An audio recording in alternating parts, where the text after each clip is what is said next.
Hi friends, happy Sunday night, happy summer, happy Pride Month. So I'm making this video and I've been going back and forth with myself about it for a while, but I feel like sharing this is good.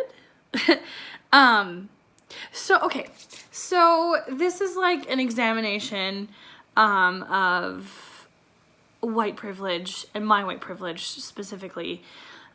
So herein lies thoughts on that. So if that's not your jam, you can go, but maybe it is your jam. So come with me on a journey. So this past Thanksgiving, I went to visit my sister, Nicole, and my nephew, Elliot, and my brother-in-law, Logan, in Austin, Texas.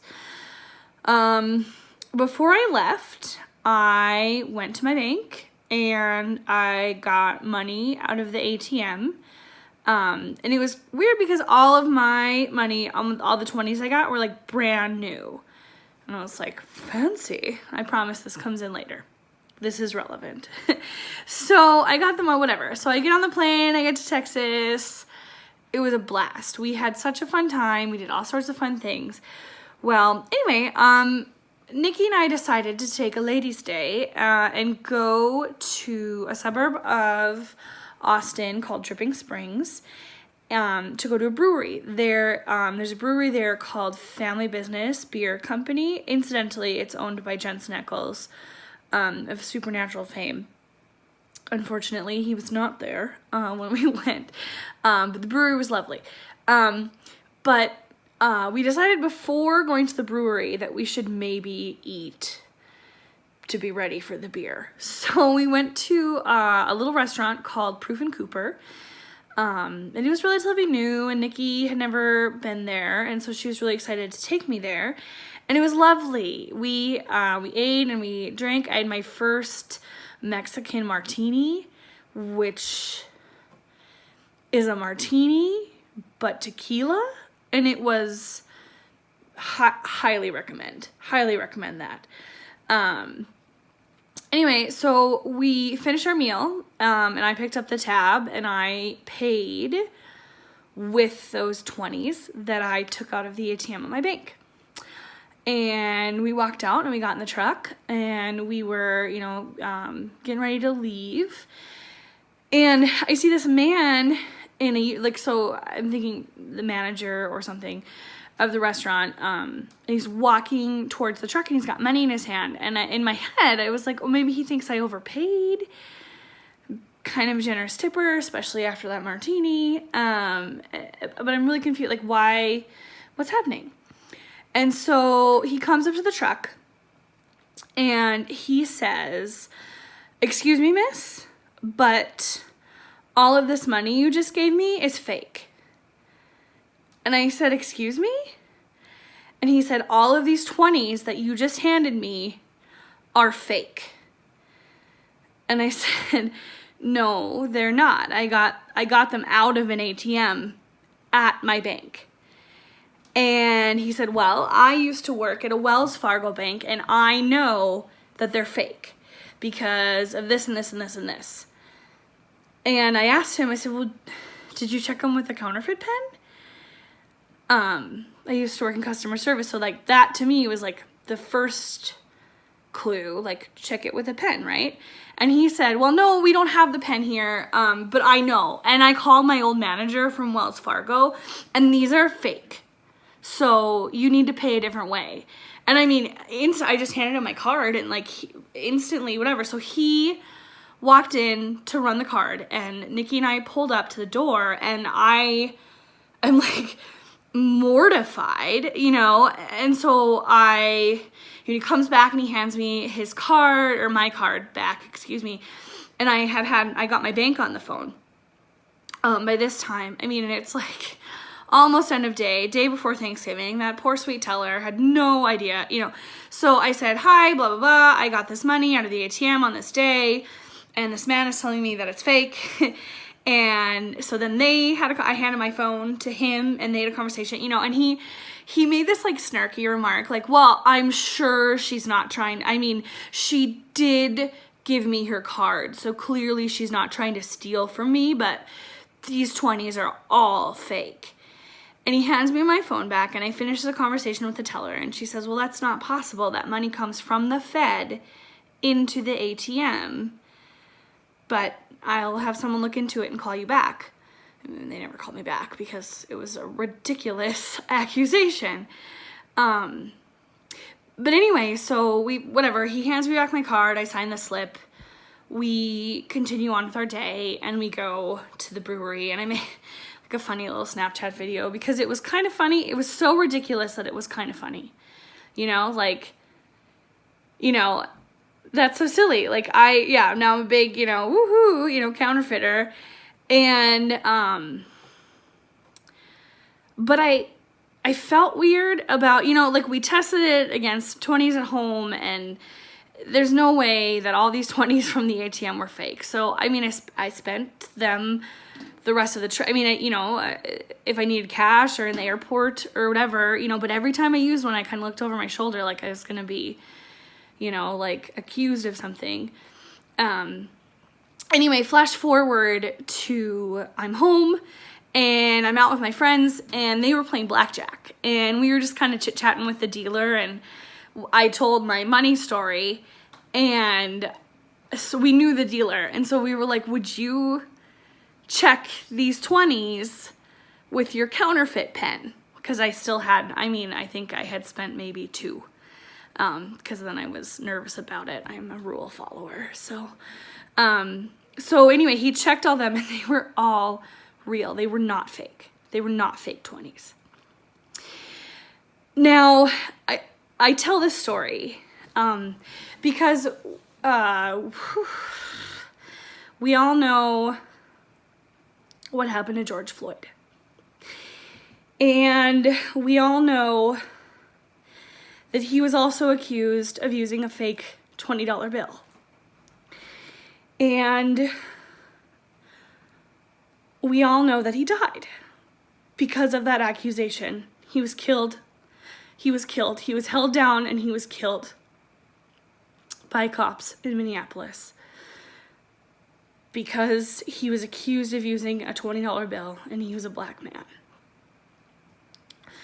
So, you know, and then I hear that story, and then instantly, you know, my head spins, you know, what if we, you know, what if the manager would have called the cops, and, you know, what if we would have gotten a little sassy with him, and what if, you know, what could have happened? The truth is, nothing would have happened because I am a white woman. I was never going to be arrested. I was never going to be pinned to the ground, and I was never going to be murdered on the accusation of using a fake $20 bill. And that's not fair. It's not fair that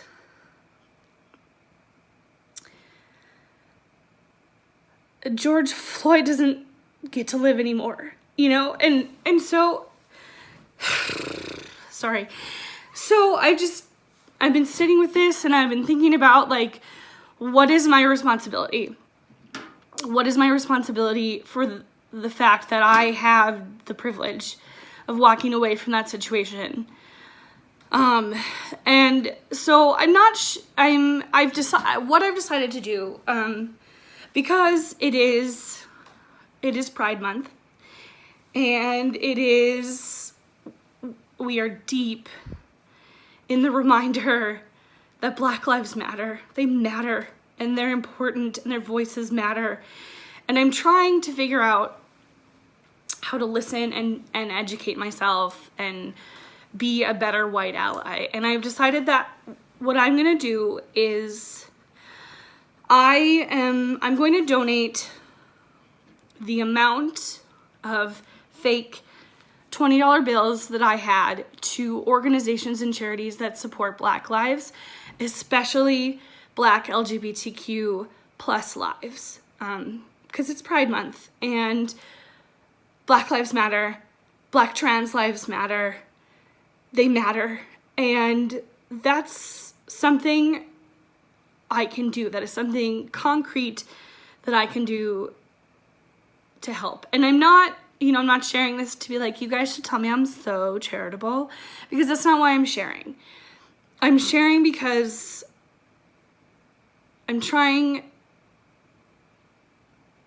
because maybe some of my other friends might, hear this and think, well, maybe I can help too, and then that's 2 people that are donating to these causes, and raising awareness, and trying to support the Black Lives Matter movement any way that I can. So yeah, I guess that's why I wanted to make this video tonight, just to say that I recognize that I was privileged to get through that situation without harm, and that because I was privileged to get through that situation, I would like to donate to people who maybe wouldn't be. I did not intend for this to turn into a cry fest, but you all know me, and if I'm not between a 3 and a 7 on the emotional scale, I'm sobbing. So, so yeah, I encourage you to do the same. Educate yourself, talk about it, have conversations, have hard conversations. I've had a lot of conversations with a lot of friends over the last couple of weeks, and we have covered some uncomfortable material, and I feel like the only way that we can change is by recognizing what is wrong and figuring out how to move forward. And I just hope that I continue to move forward, that I continue to grow, and I continue to learn, and I continue to be a positive support. And to all of my friends of color, please tell me what I can do to be better. Please tell me how I can help you and what I can do. Because I can't change if I don't know that I'm doing something wrong. So, moral of the story is that I am super, I don't know. I'm glad that I get to share this story, and I'm sad that George doesn't. And I hope we continue to get better and be better and do better. And Black Lives Matter. They do. So, if you've made it this far, thank you for watching and listening. And yeah, start a conversation. Let's continue to be the change. Anyway, love you all. Have a good night, and we'll talk soon. Okay, bye-bye.